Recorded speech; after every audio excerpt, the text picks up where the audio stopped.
वालेकुम नादरीन, आप YouTube channel देख रहे हैं। मैं इमरान खान हूँ। नादरीन, खबरें बहुत ज़्यादा हैं, 15 से 20 खबरें, और बहुत तेज़ी से मैं आपको सारी खबरें बताता हूँ। सबसे पहले तो ये है कि आज फिर मुलाकात की कोशिश करेंगे। सुहेल अफरीदी उनका नाम दिया गया पाकिस्तान तहरीक इंसाफ की जानिब से, और कुछ लोग उम्मीद कर रहे हैं कि आज मुलाकात हो जाएगी। देखिए, मुलाकात रोकने के लिए वजूहात जो एस्टेब्लिशमेंट के पास हैं वो तो एक ये है कि फौरी तौर पर कोई तहरीक इमरान खान साहब शुरू ना करवा दें, क्योंकि एक्सटेंशन का मामला फंसा हुआ है और एक आईनी तरमीम भी हो रही है। दूसरी वजह यह है कि पैगामात रोकने या इमरान खान साहब का सख्त बयानिया रोकना है। तो इन दोनों चीज़ों में तो वैसे ही हुकूमत या एस्टेब्लिशमेंट नाकाम हुई है।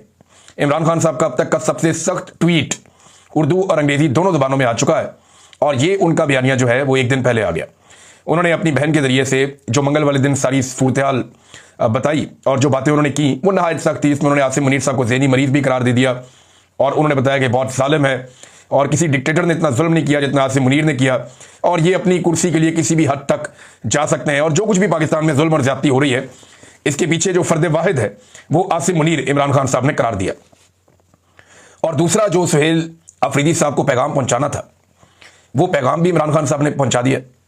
वो सलमान अकरम राजा साहब के जरिए से पैगाम भी चला गया। तो एस्टेब्लिशमेंट को ऐसी कोई कामयाबी तो इसमें नहीं हुई। हाँ, लेकिन चंद चीज़ें ज़रूर हैं जो मैं आपके साथ शेयर कर देता हूं कि ऐसा लगता है कि पाकिस्तान तहरीक इंसाफ या उनकी इत्तेहादी जमातें फौरी तौर पर कोई तहरीक नहीं चलाना चाहती। उन्हें बहुत बड़े बड़े बहरान नजर आ रहे हैं, और उन्हें नजर आ रहा है कि हुकूमत अपने बोझ से गिरती जा रही है। ये अवाम को या अवामी मसाइल को हल करने में मुकम्मल तौर पर नाकाम हो गई है। आलमी सतह पर इन्होंने बहुत बड़े बड़े चैलेंजेस ले लिए हैं, बड़े बड़े दावे कर दिए हैं और बड़े बड़े वादे कर दिए हैं। वो पूरे ना करने की सूरत में इनके ऊपर बहुत मुश्किल सूरत हाल पैदा होने वाली है। ऐसे में फौरी तौर पर कोई एहतजाज करके आप इन्हें मदद तो फराहम कर सकते हैं, लेकिन इनके लिए उतनी मुश्किल पैदा नहीं होगी। तो अभी एहतजाज का मोमेंटम बनाया जाएगा जो बड़ी तेजी से बन भी रहा है, और फजल रहमान साहब भी अब कुछ हद तक जुड़े हैं इस सारे मामले में। लेकिन आज का दिन इंपॉर्टेंट है, अदालत में भी, अडयाला में भी। तो पाकिस्तान तहरीक इंसाफ ने ये अपने जितने भी अरकान असेंबली हैं उन सबको कहा है, क्योंकि इमरान खान साहब ने हुक्म दिया है कि उनके केसेस के सिलसिले में सारे लोग, चाहे उनका ताल्लुक ILF से है, वकला तंजीम है पाकिस्तान तहरीक इंसाफ की, चाहे वो पार्टी के अहदेदारान हैं, चाहे वो पार्लियामेंटेरियंस हैं, MPs, MNAs, टिकट होल्डर, ये सारे चाहें। इस सिलसिले में हमने देखा कि पंजाब में आलिया हमजा साहिबा ने बड़ा ज़बरदस्त काम किया। जब गंडापुर साहब खैबर पख्तूनख्वा से कुछ भी नहीं कर रहे थे और एक खामोशी छाई हुई थी, और गंडापुर साहब ने अपने साथ साथ सारे MPs भी तकरीबन ऐसा लगता है सुला दिए थे। वो जो कोशिश करने के लिए निकलता था उसको भी दीवार के साथ लगाया जाता था। तो वो उस वक्त भी आलिया हमजा साहिबा जोर लगा रही थी और वो कोशिश कर रही थी, और उन्होंने पंजाब को काफ़ी हद तक मुतहर्रिक किया है। बदतरीन फसादियत के बावजूद, बदतरीन हालात के बावजूद आलिया हमजा को दाद देनी पड़ेगी कि इतनी सख्त जेल उन्होंने काटी, इतनी तकालीफ उन्होंने बर्दाश्त की। 9 मई के अंदर उनको सजा सुना दी गई। अब वो सामने भी नहीं आ सकती, उनकी गिरफ्तारी का खतरा हर वक्त मौजूद रहता है। इसके बावजूद जिस तरीके से उन्होंने पंजाब की पार्टी को चलाया है, ये बड़ा कमाल है। इस वक्त वो बहुत दिक्कत का सामना कर रही है, बड़ी मुश्किलात का सामना कर रही है, लेकिन इसके बावजूद उन्होंने पंजाब के अंदर पाकिस्तान तहरीक इंसाफ को चार्ज किया आलिया हमजा साहिबा ने, और सलमान अकरम राजा साहब ने इमरान खान साहब का वफादार होने का हक अदा किया, और इमरान खान साहब को उन पर भरोसा है। जबकि कुछ लोग जो इमरान खान साहब का भरोसा जीतने के दावे करते रहे, उनके साथ जो कुछ हुआ हमने देखा। इमरान खान साहब ने खुद किसी को पार्टी से निकाल दिया, किसी को वजारत आला से निकाल दिया, तो वो लोग निशाने इबरत बन गए। लेकिन अगर अपनी पॉलिसीज ठीक रखें तो इमरान खान साहब और उनकी सियासत में बहुत बड़ी सियासत है, पूरे मुल्क के अंदर है। तो ये गुंजाइश है कि फजल रहमान साहब के हवाले से नादरीन कुछ खबरें मेरे पास आपको मैं देता हूं। लेकिन पहले जो आईनी तरमीम होती है ना, इसके ऊपर कई कई महीने तक काम होता है। ये ऐसा नहीं होता कि अचानक से आईनी तरमीम सामने आ जाए। सियासतदानों का काम करने का ये तरीका नहीं होता। सियासतदान जब काम करते हैं ना तो भी ठहराव के साथ चलते हैं। मीडिया को खबरें लीक होती हैं, मीडिया को बताया जाता है तरमीम के बारे में, चीजें पता चलती हैं।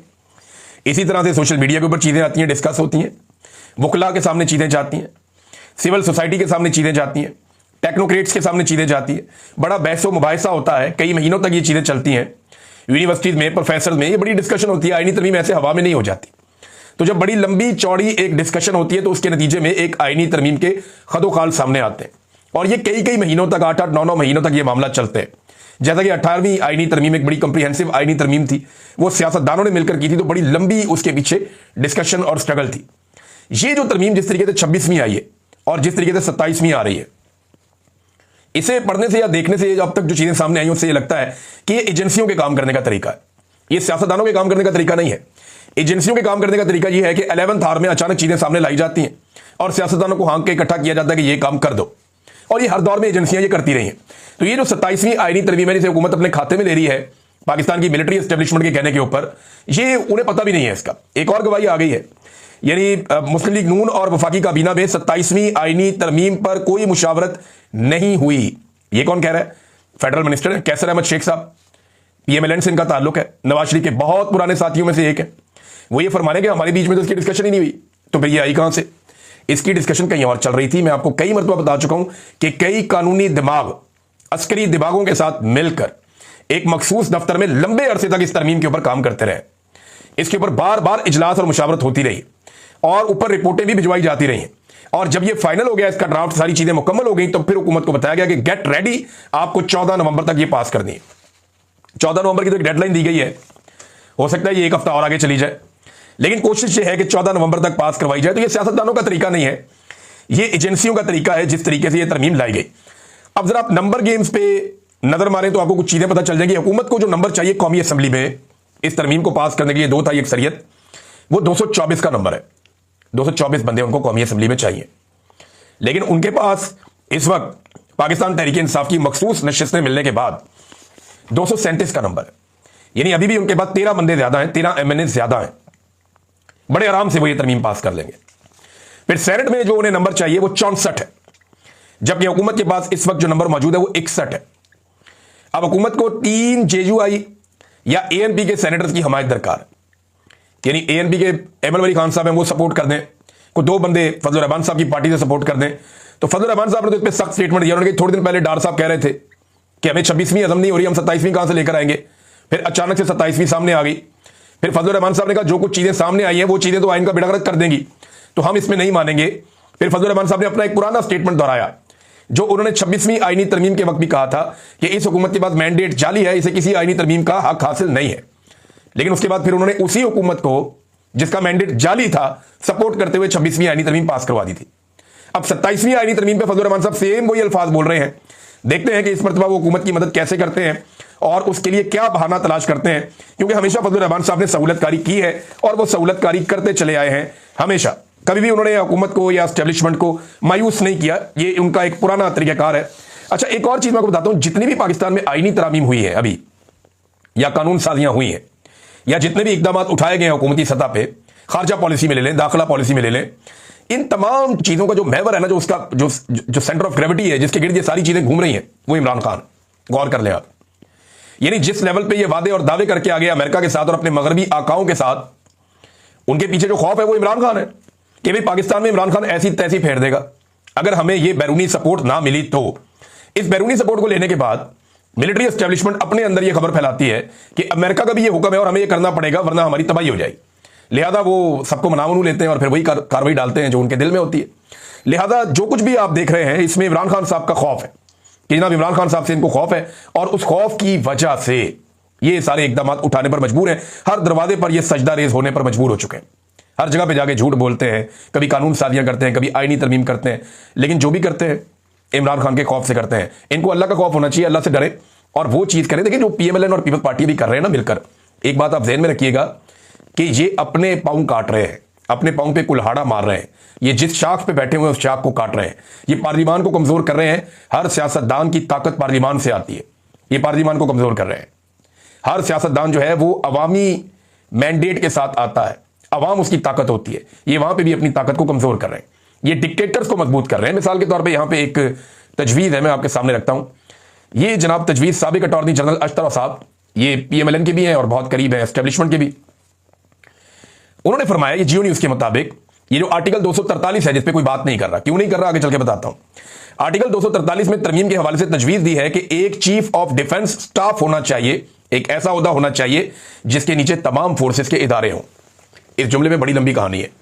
मैंने जो इस जुमले का मतलब निकाला वो ये है कि ये एक ऐसा ओहदा बनाने जा रहे हैं कि तमाम फोर्सेस के इदारे, फोर्स में तो पुलिस भी आती है, पेपरा भी फोर्स है, एफआईए भी एक फोर्स है, इसी तरह और बहुत सारी फोर्सेज हैं पाकिस्तान में। यानी आपकी जो पैरामिलिट्री फोर्सेज हैं वो भी फोर्सेज हैं, एफसी भी एक फोर्स है, उसके अलावा आपका बेशुमार फोर्सेज हैं पाकिस्तान में, दर्जनों हैं। लेकिन ये तमाम फोर्सेज एक कमांड के नीचे आ जाएं तो इसका मतलब है कि पाकिस्तान के आर्मी चीफ को, फील्ड मार्शल को इतना मजबूत करेंगे कि पुलिस समेत सारे इदारे उनके नीचे काम करेंगे और वो उनसे अहकामात लेंगे, तो सूबाई खुद मुख्तारी तो होगी खत्म। अमन व अमान का मसला जो है वो सूबे के हाथ से निकलकर कहीं और चला जाएगा और फिर हर चीज को कंट्रोल किया जाएगा, जिसकी लाठी उसकी भैंस। वैसे भी पाकिस्तान में यही है, लेकिन अगर ये काम हो जाता है तो फिर बात कहां से कहां जाएगी, ये आप देख लीजिएगा। मोहम्मद मालिक जर्नलिस्ट हैं, उन्होंने 2-3 चीजें और बताई। रोजाना की बुनियाद पर इक्का दुक्का चीजें अब सामने आ रही हैं इस तरमीम को लेकर। वो कहते हैं जी असेंबली की मुद्दत 6 साल कर देंगे। 6 साल छोड़ें, 10 साल करें, 10 साल असेंबली की मुद्दत करें, अपने अपने 10 साल पूरे करें, 10 साल या 20 साल करें असेंबली की मुद्दत। इन्होंने कौन सा दोबारा इलेक्शन लड़के वोट लेकर आना है? ये तो जिस दिन पाकिस्तान की अवाम ने डंडा उठाया और इनकी तशरीफ पे लगाया तो उस दिन पाकिस्तान ठीक होगा। ये इलेक्शनों से पाकिस्तान ठीक नहीं होना। इलेक्शन तो इनको चोरी करना आ गया। इलेक्शन से पाकिस्तान अगर ठीक होता तो पाकिस्तानियों ने 8 फरवरी 2024 को इलेक्शन से पाकिस्तान ठीक कर दिया था।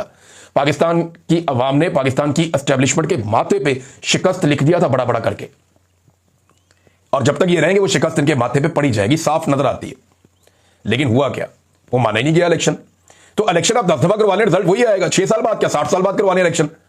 एक्चुअल ये है कि जब अवाम डंडा उठाएगी और इनकी तबीयत साफ करेगी उस दिन फिर पाकिस्तान के अंदर अवामी मैंडेट का एहतराम होगा। उससे पहले आप जो मर्जी करें, कहते हैं जी अब 6 साल मुद्दत कर देंगे, अगला इलेक्शन जो है वो निगरान हुकूमत नहीं करवाएगी, बल्कि जो हुक्मरान होंगे उस वक्त के वही करवाएंगे। ये शहबाज शरीफ की हुकूमत होगी, उसी में इलेक्शन हो जाएगा। अमेरिकन सिस्टम ये लेकर आना चाह रहे हैं। और पहले भी कौन सा शहबाज शरीफ क्या बेचता है इलेक्शन में, या नवाज शरीफ क्या बेचता है? फैसला तो एस्टेब्लिशमेंट ने करना होता है, निगरान हुकूमत हो या ये हुकूमत हो, क्या फर्क पड़ता है? तो ये अब तरामीम की जा रही है चीजों को ज्यादा कंट्रोल करने के लिए, कि मैक्सिमम चीजों को कंट्रोल कर लिया जाए और चीजें इनके हाथ से निकले ना।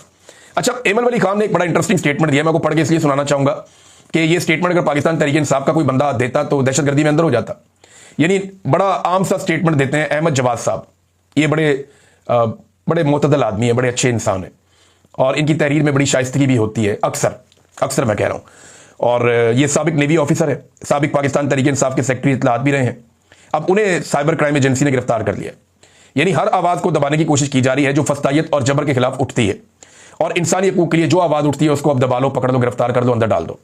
और बड़े ये मुनासिब अल्फाज में और मोतदल अंदाज में ज्यादातर बात करते थे। इनके साथ ये जुल्म, तो इनको तो फौरन रिहा करना चाहिए। लेकिन इनके मुकाबले में बड़ा सख्त स्टेटमेंट है एमन वली खान का, खड़े होकर दे रहे हैं, लेकिन उन्हें कुछ नहीं कहा जाता। इससे पहले वो आर्मी चीफ को दुकानदार भी कह चुके, जब ट्रंप के सामने वो अपना लेकर गए थे मादनियात, तो इस पर उन्होंने कहा था कि ट्रंप के सामने एक दुकानदार की तरह गए जी, मेरा माल बहुत अच्छा ले लो, इस तरह स्टेटमेंट भी दिया था। फिर बाद में उन्होंने मादरत कर ली थी। अभी एमन वली खान कहते हैं कि 9 मई को रेडियो पाकिस्तान पेशावर पाकिस्तानी फौज ने जलाया था। पाकिस्तान की फौज ने रेडियो पाकिस्तान जलाया था पेशावर का। मैं 50 से ज्यादा सबूत दूंगा जिससे साबित करूंगा कि कर्नल इलेक्शन में पैसे लेकर लोगों को जितवाते हैं। कैसे इल्जाम आते हैं पाकिस्तान की फौज के ऊपर। और अगर पाकिस्तान तहरीक इंसाफ इससे आधी भी बात करे ना, और ये रेडियो पाकिस्तान जलाने में पाकिस्तान तहरीक इंसाफ के नाक में दम किया हुआ खैबर पख्तूनख्वा में इन्होंने। और एमन वली खान साहब जो दुश्मन है पाकिस्तान तहरीक इंसाफ के सियासी नुक्ता नजर से, वो ये कहते हैं कि जनाब पाकिस्तानी फौज ने जलाया था रेडियो पाकिस्तान को। अब यही बात इमरान खान कहते हैं, वो जेल के अंदर बंद है, कि जनाब फॉल्स फ्लैग ऑपरेशन था सारा का सारा 9 मई। बहरहाल वो कहते हैं जी इलेक्शन भी अब एक कर्नल शर्नल जो है वो पैसे लेकर इलेक्शन जितवा देते हैं। इधर अभी ज़िमनी इलेक्शन हो रहे हैं नाज़रीन, पंजाब के अंदर भी हो रहे हैं, हर तरफ हो रहे हैं।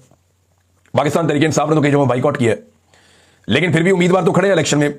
अब जो हुकूमती उम्मीदवार हैं वो ज्यादातर, अब किसी का भाई है, किसी की बहन है, किसी का बच्चा है, तो उन्होंने अपने करीबी लोगों को टिकट दिए हैं। तो वो जिन लोगों को टिकट दिए हैं उनके लिए इतनी मुश्किलात हैं अभी भी कि अवाम उनका नाम सुनने को तैयार नहीं है। वो पैसा भी धड़ाधड़ खर्च कर रहे हैं, ताकत भी खर्च कर रहे हैं, फिर भी अवाम उनका नाम नहीं सुन रही। उनके मुकाबले में जो आजाद उम्मीदवार आ गए वो तगड़े हो गए, और अब वो जो आजाद उम्मीदवार आ गए उनके सपोर्टर्स को तहरीक लब्बैक के खाते में डाल के उठाना शुरू कर दिया हुकूमत ने। अंदाजा करें आप, ज़िमनी इलेक्शन जीतने के लिए भोंडा तरीका देखें आप। ये फैसलाबाद से मुझे इतला, ये एक दो और जगह से, कि जनाब जिन बंदों को सपोर्ट कर रहे हैं अवाम निकल के, वो अवाम में से बंदे उठाते हैं जिस बंदे की थोड़ी सपोर्ट होती है, उठाओ इसको, डालो तहरीक लब्बैक के अंदर, इसको भी अंदर कर दो, और इस तरह बंदे उठा उठा के गिरफ्तार किए जा रहे हैं। ये इनकी अब औकात रह गई है। वैसे साद रिजवी का और उसके भाई का अभी तक कुछ पता नहीं चला। हम रोजाना पता करने की कोशिश करते हैं, लेकिन अब तक कोई इतला नहीं आई। और मेरी जो अपनी जाती इंफॉर्मेशन या अंदाजा है मेरा, उसके मुताबिक तो वो एजेंसियों के पास है, और पाकिस्तान की इंटेलिजेंस एजेंसियां फिलहाल उन्हें नहीं छोड़ रही। नाज़रीन, पाकिस्तान के अंदर आप अक्सर सुनते रहते थे माजी में भी, और अभी भी आप सुनते रहते हैं कि जनाब मकबूलियत के साथ साथ कबूलियत की ज़रूरत होती है। लेकिन डोनाल्ड ट्रंप ने यह मिथ तोड़ दी अमेरिका में। उसकी मकबूलियत थी, कबूलियत नहीं थी, वो जीत गया। फिर डोनाल्ड ट्रंप के पास ताकत आई, बेशुमार ताकत आई, और अब न्यूयॉर्क के मेयर का इलेक्शन हो रहा था, वहां पे ममदानी के पास जो है वो कबूलियत नहीं थी, मकबूलियत थी, लेकिन वो फिर भी इलेक्शन जीत गया। डोनाल्ड ट्रंप कुछ नहीं कर